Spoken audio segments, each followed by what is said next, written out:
Fala pessoal que acompanha o Glorificast.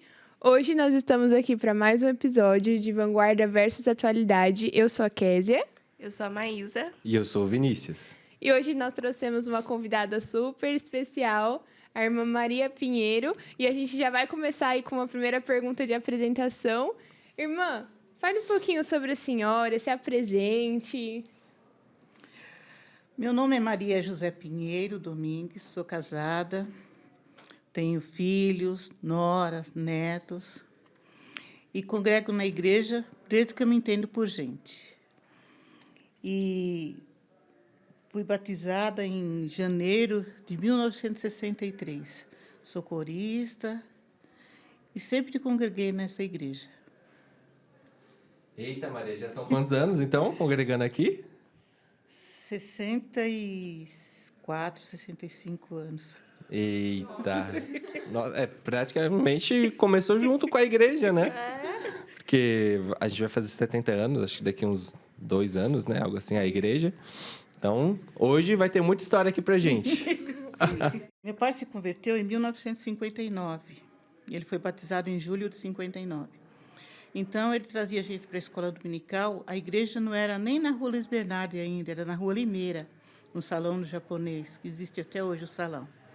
E a gente ia para a escola dominical.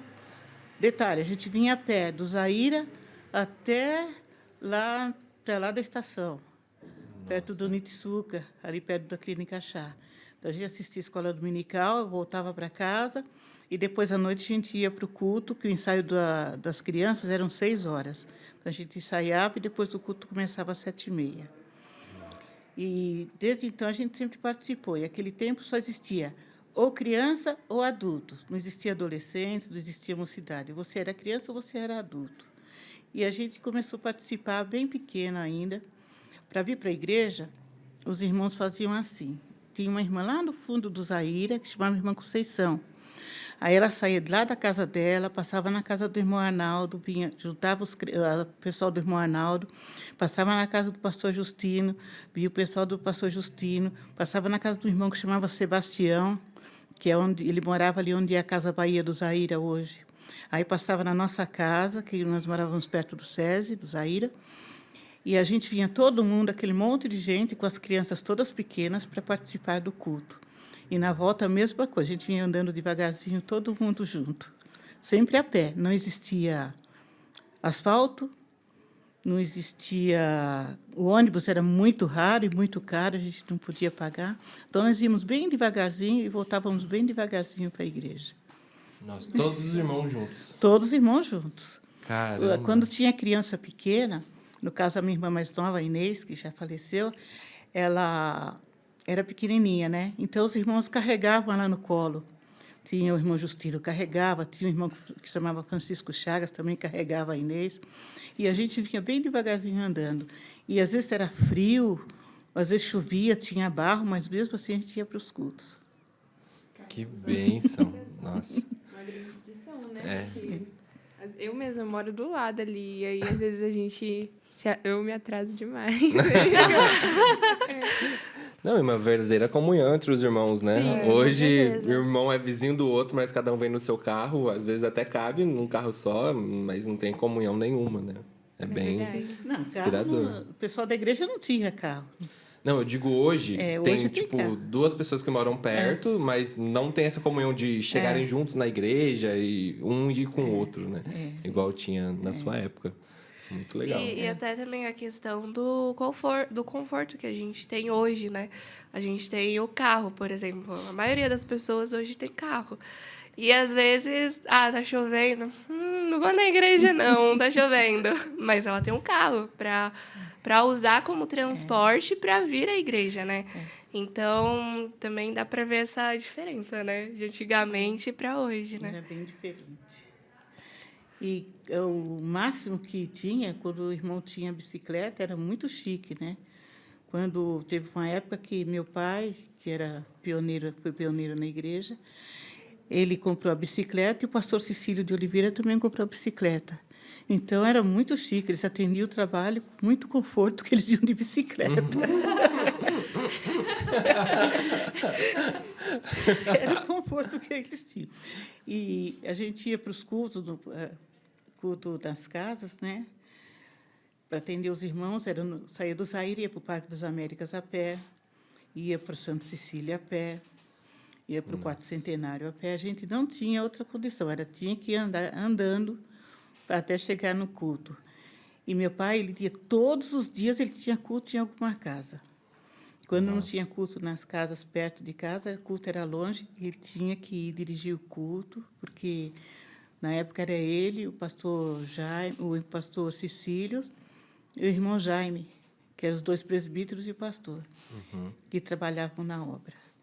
Então, tinha que atender, tinha que ir andando, ou chuva, de guarda-chuva, eles usavam até uma galocha, que era um negócio que punha em cima do sapato, para não sujar o sapato. Nossa. E, irmã Maria, a senhora pode contar, fica à vontade, quantas quiser, histórias da igreja, no tempo que a senhora se converteu mesmo, ou durante a sua vida cristã, até os dias de hoje. Histórias que impactaram a senhora e que edificaram, ou pode ser também histórias engraçadas, né? Uma história que eu nunca vou esquecer é que eu conheci Daniel Berg. Nossa. Uau. Ele era um senhor bem fortão, grandão, sueco, né? Aham. E eu lembro dele pregando na igreja. Eu não lembro, não me recordo se foi na Luiz Bernardi ou se era na Rua Limeira ainda, mas eu lembro perfeitamente do pastor Daniel Berg pregando. Isso eu devia ter uns 8 anos, 7, 8 anos. Nossa, Maria. Então, é uma lembrança, né? Deve ter sido uma baita experiência, né? Porque é o fundador da nossa igreja. Eu vi Daniel Berg. Isso, para mim, é um orgulho muito grande. Nossa, deve ter sido sensacional. Sensacional mesmo. E também a gente, quando no começo da igreja, as coisas eram bem mais difíceis, né? Então, a gente tinha, quando começou a construir a igreja da Rua Luiz Bernardi, a gente carregava as pedras para construir, carregava tijolo e fazia café para os irmãos. E minha mãe sempre trabalhou na obra, né? Então, ela cuidava muito dos irmãos. Os irmãos estão lá trabalhando, eu vou fazer um bolo e fazer café, levava para os irmãos tomarem café na obra, porque o trabalho era totalmente voluntário. Não tinha hoje que você contrata uma empreiteira para fazer a igreja. Não, o trabalho era os irmãos porem a mão na massa mesmo. Nossa, Maria, você falando do seu pai e da sua mãe sempre envolvidos na obra, como foi essa experiência para você, desde criança, já estar dentro da obra, justamente porque seus pais estavam sempre trabalhando? Foi um aprendizado muito grande, porque desde criança a gente tem responsabilidade com o trabalho da igreja, né? Sempre a gente tem responsabilidade com a propagação do evangelho. Você comentou que quando, na sua época lá, não tinha adolescentes e jovens, ou era criança ou era adulto. Como foi essa fase, então, para você, quando você virou adolescente, quando você era jovem, esse cuidado da igreja com esse público? É assim, era meio complicado, porque quando eu fiz 10 anos, eu fui batizada nas águas, porque ia se formar um coral, né? E como tinha poucos membros, então batizou as crianças mais velhas, se posso dizer assim, porque não eram adolescentes, né? Então, fomos batizados. Na época, tinha eu, Maria Pinheiro, Maria José Barbosa, eu acho que a Vera de Jesus, Claudete de Jesus, Arlete Carreiras, fomos todos batizadas para poder formar o coral. E aí, começamos a cantar no coral, praticamente crianças, né? Quando o maestro era o irmão Jerônimo, eu lembro até o primeiro hino que a gente ensaiou no coral, era o Pão da Vida. E o segundo era o estandarte desta igreja. O primeiro hino que a gente cantou num culto de ceia. A gente cantou o coral, foi uma coisa muito, muito inédita, né? Que a igreja já tinha um coral. E essa transição de criança para adolescente eu não tive, e nem de adolescente para adulto. Eu, de criança, eu virei adulto. E, irmã, quais diferenças que a senhora vê hoje, percebe hoje da igreja antigamente para a igreja agora? A igreja agora é muito bom, muito mais fácil, porque quando a gente era criança, era adolescente, era mais jovem, tinha muitas restrições, né? Tudo que você pensasse em fazer era pecado. Eram os costumes muito fechados, né? Uma coisa que eu lembro muito, que até hoje eu lembro disso, é que quando eu fiz 8 anos de idade, aí minha mãe fez um bolo. Aí o pastor Justino fez um culto, e aí do culto, eu não podia, depois terminou o culto, eu não podia assoprar a velhinha e nem cantar parabéns, porque era pecado. Era coisa do mundo. Era idolatria soprar a velhinha. Meu Deus. Gente. E detalhe, a festa do meu aniversário foi assim, tinha o bolo do aniversário, né, confeitado, e um monte de bolo pequeno. E a bebida a bebida, que seria hoje refrigerante, o suco, não era café com leite. Nossa. Então, meu aniversário de 8 anos foi comemorado. Tendência, hoje é tendência fazer um... É. E depois do culto, às 10 horas da noite. Foi a festa do meu aniversário de 8 anos. Nossa, Maria. Que legal. É Gostei. coisa engraçada, né? Hoje, Sim. mas foi muito engraçado, porque era bolo de todo tipo. Um bolo de fubá, um bolo redondo, um bolo quadrado, mas era tudo bolo. Aham. Nossa, ainda era diversos sabores os bolos. Ah, cores, A isso é bom. tendência é, quem não é gosta de verdade. fubá, pega o outro. Né? Pra agradar todo mundo, né? Irmã Maria, mas assim, eu sei que na época o contexto era diferente. Mas a senhora, quando era assim, criança ou jovem, né? Com essas restrições todas, a senhora nunca se questionou, nunca se incomodou com todas essas restrições ou não? Assim, a gente se incomodava, sim. Era muito difícil, mas tínhamos que aceitar se quiséssemos ir para o céu. Então, porque a nossa condição era ir para o céu. Então, a gente tinha que aceitar o que nos era imposto, porque a gente queria ir para o céu. A gente não podia perder a salvação por nada, né? Hoje, a gente tem a visão das coisas que eram exagero e das coisas que são pecado, né? Então, mas naquele tempo tudo era pecado. Era muito exagero, muito pecado, né? Sim. Então, uma criança jogar bola na rua era pecado. Um moleque correr atrás de uma bola era pecado. Um moleque soltar pipa era pecado, né? E é difícil, mas a gente sabe que eram apenas restrições. Mas eu não culpo os pais, nem os pastores daquela época por isso, porque naquela época era o que eles sabiam. Eles ensinavam para a gente o que eles sabiam, né? O que eles tinham. Uhum. Era o conhecimento que se tinha na época. É, né? o conhecimento que se tinha na época. E, irmã, a senhora falou que muitas mudanças aconteceram, né? Que nem alguns exemplos que a senhora já trouxe. E dentre essas mudanças, tem alguma assim que olha e fala, nossa, isso melhorou muito em comparação com o passado, com a igreja no passado? Tem, sim. Primeiro que a gente hoje tem um templo bonito, um templo bem equipado, né? Tem tudo certinho para a gente usar, né? E aquele tempo não, a gente tinha muita dificuldade porque na igreja não se tinha muitos recursos, né? Para vocês terem uma ideia, quando foi inaugurada a primeira igreja na Rua Luiz Bernardi, o chão era de vermelhão. E a gente gostava de encerar a igreja. Eu trazia a enceradeira carregando lá do Zaira até na igreja da Luiz Bernardi, para poder limpar a igreja e encerar a igreja. Meu Deus. E a gente encerava a igreja, passava enceradeira e depois arrumava os bancos para poder ter o culto ou ter um evento, um casamento, o que fosse, né? Falando em casamento, todos os casamentos que tinha na igreja, eu arrumava a igreja. Eu fico pensando como que eu fazia. Era papel crepom, que eu fazia um laço, colocava umas flores, e ficava bonito para a época. Hoje eu fico imaginando como que ficava. Então, uma das histórias marcantes foi o casamento da irmã Leonor com o irmão Elias. Eu arrumei a igreja com copo de leite, a flor copo de leite. Eu não lembro direito como que foi.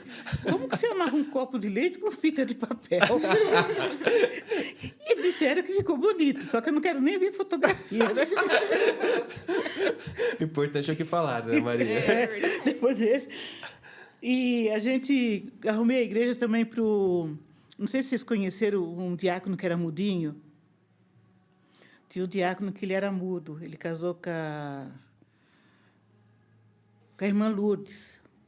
Então, aí não tinha, na época, as coisas eram muito difíceis, nós não tínhamos dinheiro para arrumar a igreja para o casamento, né? Então, eu fiz um monte de folha de flor de papel crepom. Nossa. Dobrando o papel, fiz umas flores, e aí acho que flor rosa com papel verde, eu não lembro direito como que foi. E teve esse casamento também, que ficou muito marcado na minha vida. Nossa, legal. Maria. Então, os irmãos da época ajudavam, né? Ajudavam. Era um cuidado, né? Uma união. A gente Que se legal. cuidava muito, cada um cuidava do outro. Nossa, muito, muito lindo. A Késia perguntou para você sobre as melhorias que tiveram, né? Entre antes e agora. Mas e as pioras? O que antes era muito bom e agora já não está tão bom assim? Ou não necessariamente não está tão bom, mas está pior? Eu acho que está tudo bem, mas só que o pessoal orava mais. Para vocês terem uma ideia, as crianças oravam. Tinha o período de oração antes dos ensaios, antes dos cultos. A gente tinha o período de oração, né? A gente se chegava na igreja, todo mundo ajoelhava. Hoje a maioria não ajoelha, né? Chega, senta e já começa a conversar, né? Então eu acho que o que falta um pouquinho mais é de oração. Mas quanto à cooperação, quanto ao trabalho, quanto à dedicação, está tudo bem. Tá bom. Maria, a gente vê que você fazia várias coisas na igreja, né? Você já falou sobre encerar o chão, sobre fazer a decoração do casamento. Agora, uma coisa que sempre me falaram de você, e aí você vai ter que falar agora se é verdade ou não, e como você fazia esse papel. Era que você fazia quase uma função de diaconisa da igreja. Você dava bronca nas crianças correndo, puxava a orelha delas, organizava lá o pessoal. Conta mais pra gente sobre esse momento. Esses episódios aconteceram no pastorado do pastor Paulo dos Santos. Porque sempre a gente foi muito dinâmico na igreja, né? Quando era adolescente, era criança, ou mesmo jovem. Então, ele disse para mim, ou ele me orou por mim e disse que eu ia exercer a função de diaconisa. Era um pouco difícil, porque primeiro eu tinha visto a função dos diáconos, né? E tinha coisa que a gente aprovava e tinha coisa que não aprovava, né? Então, a gente tinha que arrumar lugar para todo mundo sentar no culto. A gente não podia deixar as crianças correrem muito, porque a igreja era pequena, e muito banco, a igreja era pequena, e não tinha quintal, não tinha espaço na igreja. Tinha um corredor pequeno e uma escada que se descia para a rua, e na rua passava muito carro, né? Então, tinha que controlar as crianças. E os diáconos eram meio assim. E eu sempre fui muito agitada, né? Muito agitada.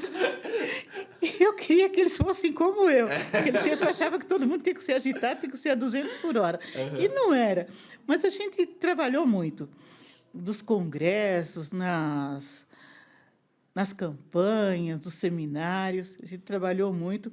E o pastor Paulo falava que eu era diaconisa. Mas era um trabalho maravilhoso. E era muito bom, porque eu era diaconisa. Tinha a Edna Gonçalves, que também atuava muito na igreja. E quando a gente pedia uma coisa para o pastor Paulo, era a lei. Ele fazia tudo o que a gente queria. Ou seja, vocês mandavam naquela igreja. Era muito... Eu falava qualquer coisa, mas eu vou falar com a Maria Pinheiro, vamos falar com a Edna. E o que a gente falasse era o que acontecia. Eita, vocês tinham o poder na mão, então. Tinha poder, não. Aposto que você mandava em todos os diáconos, então, Maria. Você fala, Né? faz isso. Tem histórias, mas não posso falar. Não, tem como... Tem histórias, não posso falar. E tinha um irmão que ele era muito, muito rígido, e ele era, a gente chamava irmão santificado. Esse irmão, tudo para ele era pecado. Coitado do irmão santificado, ele morava no Santa Cecília. Era muito engraçado. Ele morava no Santa Cecília, mas ele era muito santificado, coitado do irmão. E a gente fazia assim, chegava no culto, ele olhava desde a barra da saia até o cabelo para ver o que estava acontecendo. Se estava do jeito que ele achava que era o certo. Aham. Mas o irmão, depois ele ficou velhinho e saiu daqui da igreja, já é falecido. Mas vocês chamavam ele, pra ele, o irmão santificado, vem aqui? Sim. Adorei. Amei. Eu vou usar. Olha, daria pra usar pra várias pessoas, hein?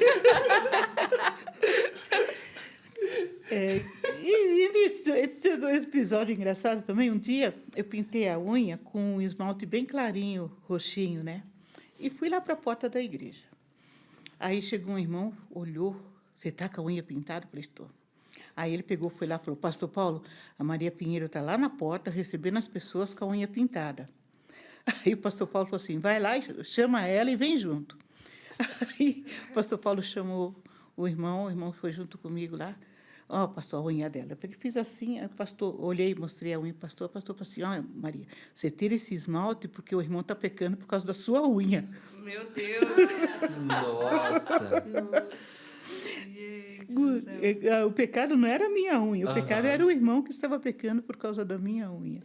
Não, e se você for ver, é um absurdo ele ficar escandalizado por isso, mas a gente entende por conta da época, mas o cuidado do pastor, que ele agiu corretamente. A Bíblia fala sobre a gente não escandalizar os irmãos, né? E ele mostrando pro irmão também que, ó, a unha pintada não é nenhum problema, só que como você está se escandalizando, como você, em outras palavras, não tem uma fé mais forte, como tá na Bíblia, né?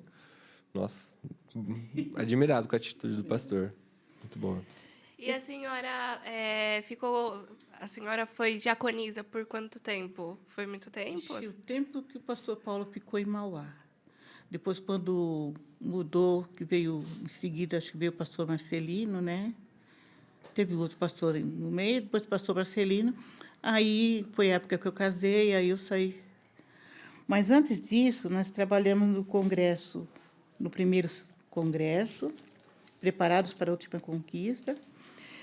E no primeiro congresso, a gente não tinha um local bonito, um local apresentável para a igreja, para fazer o congresso, né?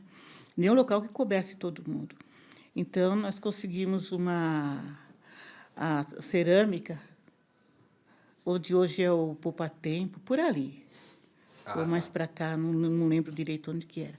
Então, era um galpão velho, todo sujo, todo preto, uma coisa horrorosa.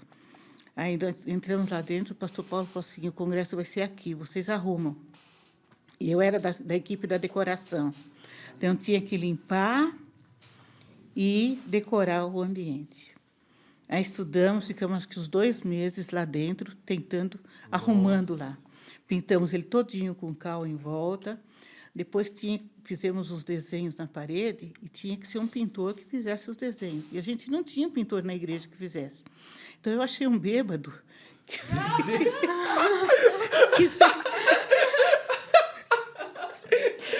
que fez os desenhos para mim. Aí ele foi lá e fez os desenhos, pagamos bem pouquinho para ele, não pagamos nada, e ele fez todos os desenhos, todas as pinturas, e ficou muito bom, muito bem feito. Ele já recebeu o galardão, né? Ele chamava Chiquinho. Trabalhou com a gente lá mais de 1 mês para poder fazer a decoração do salão, do ambiente. Nossa, Maria do céu. O ambiente ficou muito bom. E um dia, eu estava lá trabalhando lá, aí tinha o púlpito, né? Nós fizemos um palco lá de madeira, não lembro direito como que foi.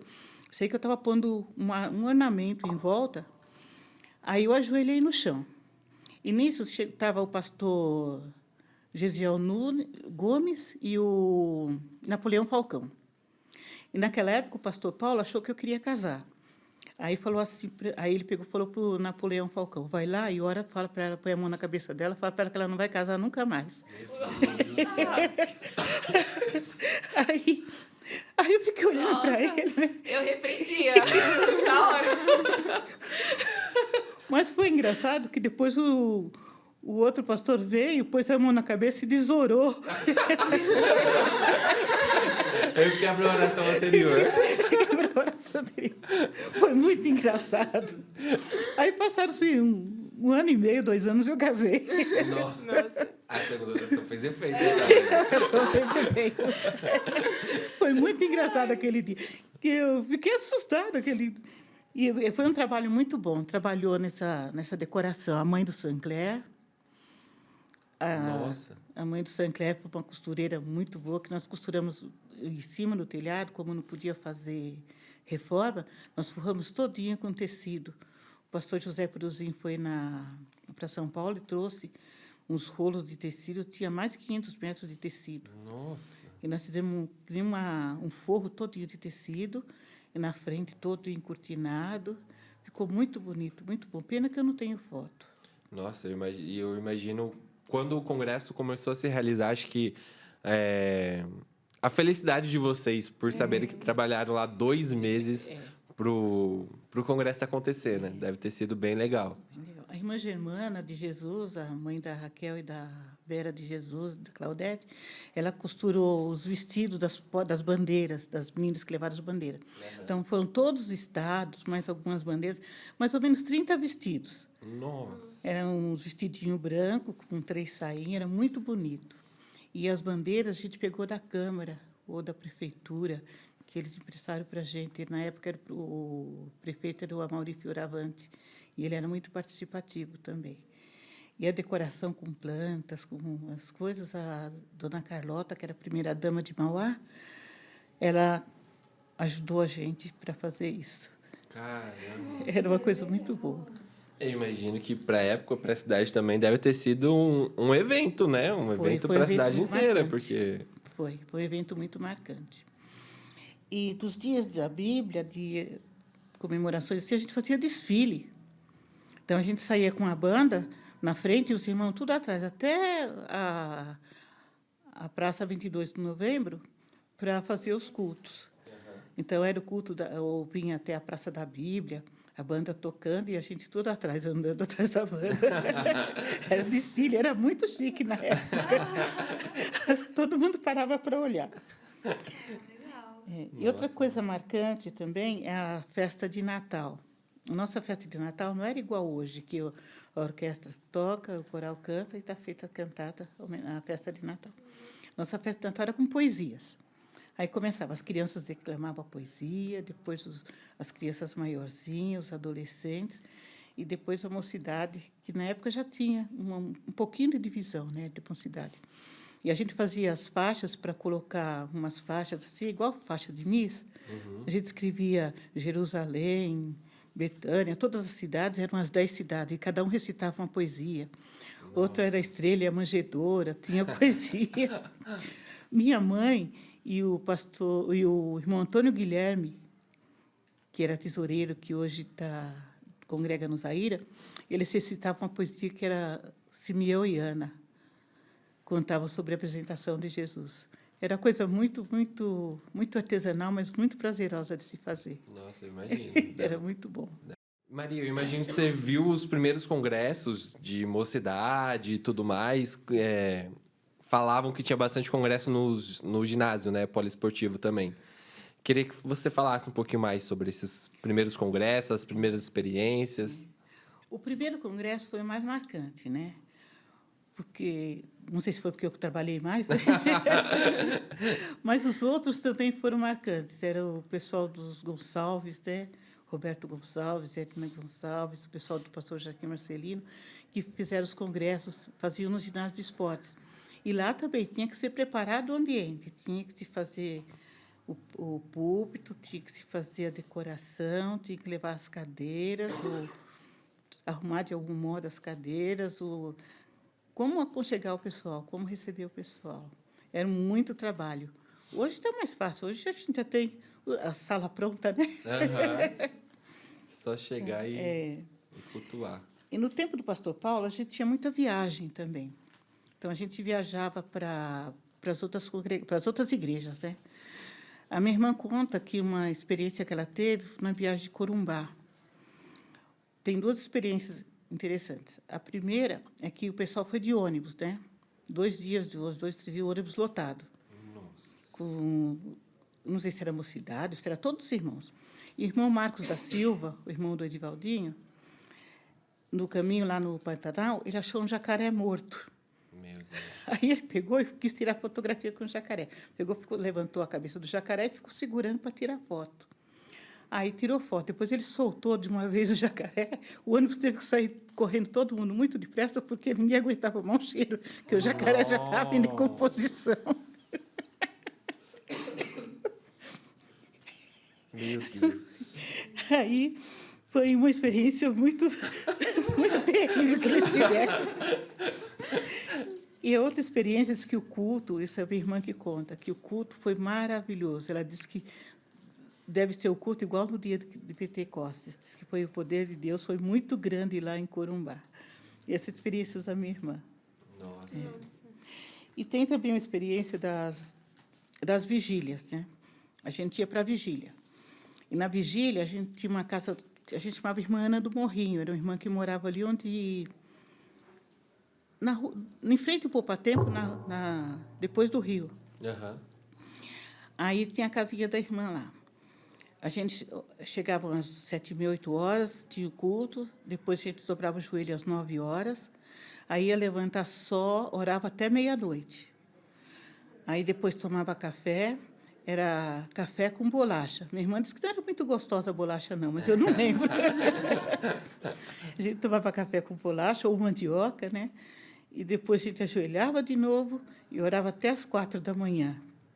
Eu acho que eu dormia ajoelhada. Não tenho muita certeza, não.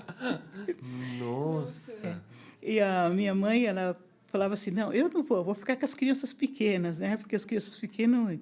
E aí, a esposa do irmão Zé Celes falava assim, eu também não vou. E tanto o Zé Celes como meu pai ficavam muito bravos, porque as mulheres não iam para a vigília.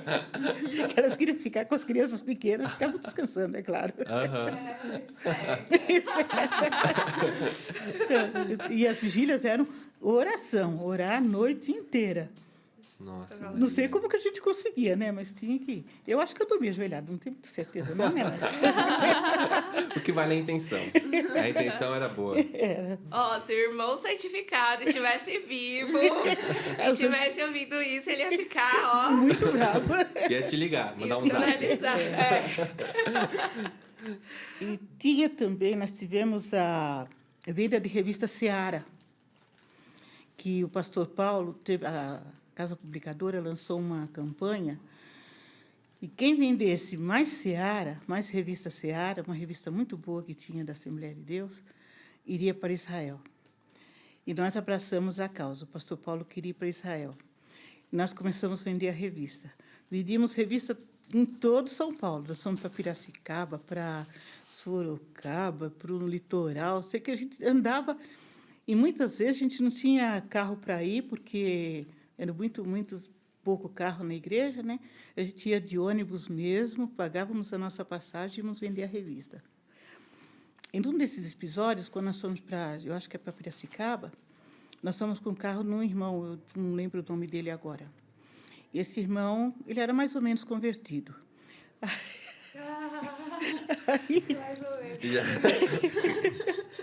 Aí ele fomos com o carro dele, né? Para ir, tudo bem. Aí, quando foi na volta, ele pediu para ir no banheiro. Então, parou o carro, ele foi no banheiro. Só que ele não foi no banheiro, ele foi beber algum álcool que ele bebeu lá, não sei o que foi, e demorou muito e chegou sem condições de dirigir. Meu Deus. E tinha eu e o Roberto Gonçalves, a gente tinha tirado carta há pouco tempo. Aí o Roberto falou assim, Maria, vai ser nós. Aí o Roberto veio dirigindo um pouco, eu vim dirigindo um pouco. Meu Deus. Isso à noite, na estrada. Meu Deus do céu. Aí chegou todo mundo que tinha ido viajar e nós não chegávamos. O pastor Paulo desesperado. ligando, porque na época era o sargento Ranulf, né, que monitorava a estrada. Não aconteceu nenhum acidente.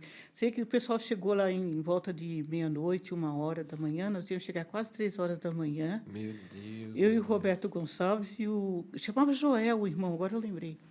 E o Joel dormindo no banco de trás. Meu Deus. Ele e a Edna no banco de trás, eu e o Roberto Gonçalves na frente, dirigindo. E esse dia nós vendemos muita revista, uma média de umas 50 revistas. Nossa. E o pastor Paulo conseguiu ir para Israel com as revistas que nós vendemos. Caramba. Foi muito. Uma equipe muito coesa, né? E vendia mesmo, trabalhava mesmo. Caramba, que legal. Que legal. Pode falar. Não, pode falar. Irmã Maria, mudando um pouco assim de assunto, como que a senhora enxerga a geração de hoje? E quais as melhorias? Que vai que a senhora acha que a gente é um bando de desviado, né? Não sei. Irmãos desviados, ela chama a gente. Ô, desviado, vem cá. Eu não conto assim. Os meios convertidos. Os meios convertidos, boa. Hoje, eu acho que vocês são uma geração privilegiada, porque, além de ter mais equipamentos, né, mais coisas para trabalhar, porque a gente só tinha para evangelizar o culto ao ar livre, os cultos e o evangelismo pessoal, né? Que a gente tinha que dar o exemplo, a gente tinha que andar retinho, porque a gente era o exemplo.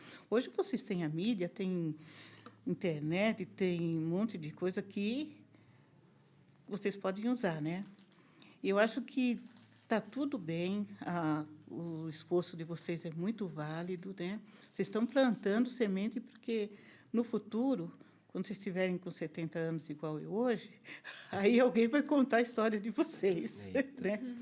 Eles tinham que trazer o microfone, tinham que colocar o microfone. Agora não, a gente fala e já sai no ar. Não é? Então, não tem nenhum... Está tudo certinho, o trabalho de vocês é maravilhoso.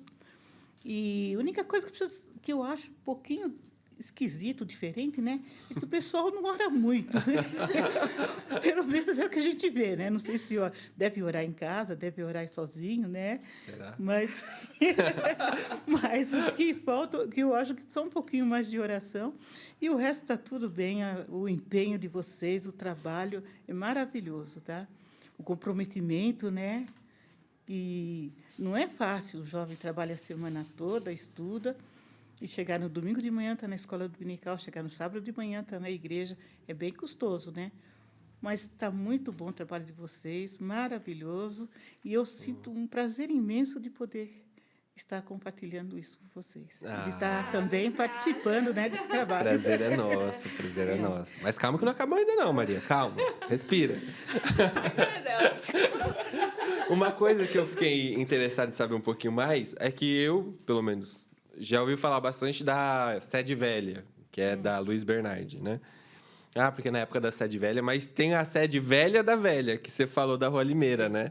Eu queria que você comentasse um pouco da transição da Rua Limeira para a Rua Luiz Bernardi, da Luiz Bernardi para cá, que antes era só aqui embaixo, né? E daqui de baixo para lá para cima. Da Rua Limeira para Luiz Bernardi, eu lembro que a gente tinha congregação lá, e aí a gente veio para congregar na Luiz Bernardi. Só que a igreja não era acabada. Eu acho que era só levantado, colocados as janelas e a porta. Era até uma porta comum, não era nem porta de igreja. E eu lembro que nós fizemos uma campanha para trocar a porta da igreja, porque todo mundo teve que contribuir para comprar a porta da igreja. E a igreja era sem rebocar, depois foram rebocando, foram cuidando da igreja. Inclusive, o pastor Arnaldo trabalhou para rebocar a igreja por fora e fazer o acabamento por fora da igreja. Depois, quando veio o pastor Paulo, ele, primeira coisa, na primeira semana que ele estava na igreja, ele resolveu pintar a igreja. Pastor, mas você não... Aí ele queria demolir a igreja e fazer outra. Ele falou assim, não, mas vamos pintar essa primeiro, deixar essa bonitinha, porque a casa de Deus tem que estar bonita. Aí ele resolveu reformar a igreja. Mas a reforma era fazer outra igreja. Para fazer outra igreja, a gente não teria como congregar. Então, ele fez a igreja por fora, um pouco maior, né? Fez a igreja por fora, e a gente congregava dentro da igreja velha e a igreja por fora sendo construída. Depois demoli por dentro e arrumou direitinho, ficou uma igreja bem bonita, que hoje eu tenho até saudade de ir lá. E foi lá que eu casei, depois viemos para cá, e aqui a igreja era no porão. Aqui eu apresentei o Lucas, né? E a igreja era uma bênção aqui embaixo também. E quando inaugurou em cima, foi uma festa muito grande, né? Para mim, é o lugar mais bonito que eu conheço, é a nossa igreja. É um lugar adorável, né? É verdade, é bem bonita mesmo. A igreja é bem... É um lugar bonito, é um lugar aconchegante, né? Às vezes eu acho que é a minha segunda casa. Também passou tanto tempo, né? Não só aqui, mas em todas as igrejas de Somar, né, Maria? Com certeza. Foi muito tempo. Com certeza, uma segunda casa. Quando a gente era mais jovem, minha mãe chegou a mandar marmita para a gente na igreja, porque a gente ficava o dia inteiro.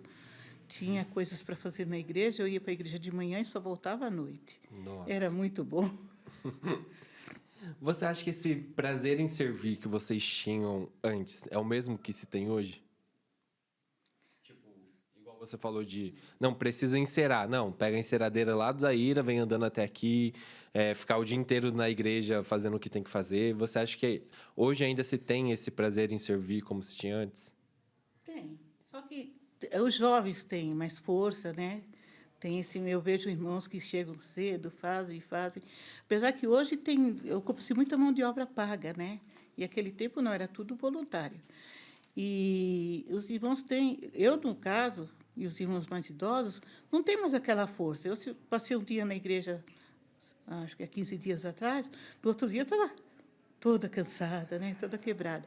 Mas se eu tivesse força, eu passaria de novo. E eu acho que os jovens e os pessoal mais novo têm esse mesmo afinco, porque o trabalho não é nosso, né? O trabalho é do Senhor. E isso visa a propagação do Evangelho, né? Então, esse empenho continua até hoje. Eu vejo pelo nosso pastor, pelos diáconos, pelos jovens, por todos. Por vocês, né? Que bom. Irmã, então a gente está chegando no fim do episódio, né? E a gente queria dar a oportunidade para a senhora falar um pouco das considerações finais. Também deixar um conselho, né, para os jovens, para essa geração. Sim. Pode falar um pouco. Primeiramente, eu quero agradecer a Deus, né, por essa oportunidade de estar aqui junto com vocês, que é maravilhosa. Eu nunca imaginei que eu pudesse participar de uma coisa tão linda dessa. E agradecer ao meu marido, que teve paciência comigo esses 15 dias, porque eu só falei no Glorificar. O pastor da nossa igreja, que é muito amoroso, né? Que, de uma forma, eu vejo a continuidade do trabalho que nós começamos lá nos anos 60, né? Porque a gente tinha aquela dedicação, a mesmo empenho que se tem hoje em propagar o Evangelho e em alcançar as almas, né? Admiro muito o trabalho da missão, que naquela época era muito restrito, né? E hoje é muito forte, né? Sim. Então, eu admiro muito. E agradecer aos irmãos, os amigos que me ajudaram a estar aqui e que fazem parte da nossa história, né? Porque tem muito irmão que faz parte da nossa história. Cada irmão a gente tem um pedacinho da nossa vida vinculada com a vida do irmão, né? Sim.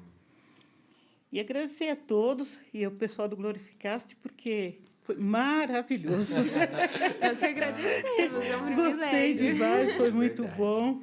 O Vinícius, a Maísa, Kézia. a Késia, o Matheus, o Pedro. São pessoas que a gente viu desde criancinha, né, que a gente conhece. O Vinícius, eu conheço ele antes da barriga da mãe dele. Já dormi várias vezes lá, né, Maria? Já dormi várias vezes lá. O Vinícius, a gente conhece desde criança, foi maravilhoso. Eu tenho só que agradecer muito a Deus e a todos vocês. Amém. Obrigado, a gente que agradece. Então, pessoal, o episódio vai chegando ao fim. Não se esqueçam de curtir o episódio, se inscrever no canal da IEAD Mauá, seguir também o nosso Instagram, @Glorificast, no Spotify também, Glorificast, e acompanhar os episódios, que nós temos episódios de 15 em 15 dias, pessoal. É isso, muito obrigada por terem assistido. Tchau. Tchau, pessoal.